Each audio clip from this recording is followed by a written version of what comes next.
Lagyan mo ng kawayan para kung doon ka magatapos sa puro, doon ka nagatapos sa dulo. Kawayan? Oo, yung hindi sa dumadis na dinanam sa Luciati kayo. Paano? Tukil yung kawayan. Hindi na, nato na yan. Nilagyan nga ng tukil eh. Matutuloy ang bagay yun.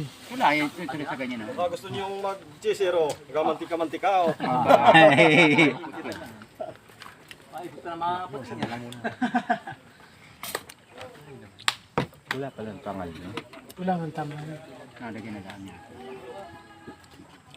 Kaya malino makakal tuba. Puti. Yan na po, nababa na po yung unggoy. Saan galing tao?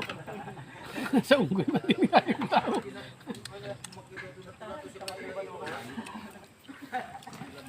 Parang ang lahat ng mga ang galing ng unggoy. Sa kahoy.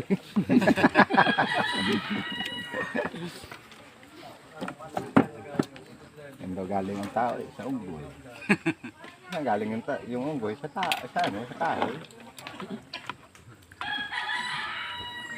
Ah, hindi na uso yung kawayan ang nilalagay, ano? Dati po ikawayan na. Hindi mo masarap ang tuba sa kawayan ng Huwag mo akahugin yung puwit. Yung tukil-tukil. tagal ko na nga rin. Ako'y tumigilang itong Kung nakatutong mga retire yan, ay kayo po. Pag hindi nakakapangarit Saka na pati kayo pa naman, di ako hindi na, nangangarit. maganda yun din, hindi na initan ng kuwan, tuba sa ilalim. Yung katukin. Ay, di maganda yung habaan mo ito. Kilatiban mo doon sa lupa yun. tapos pag-angat mo, lagyan mo lang ng grip, abuksan mo. Hindi mainitan yung tuba. Taro sila. Ay, mainit ang lupa. Masama naman, abuksan mo doon sa Lagyan mo na ng gripo. Bulat ay gusto mag-inubutasin naman yun. Ay, pakinabago. Pagkatuot niya, mainit din yun. Sa haba na alagay mo pa baba naman.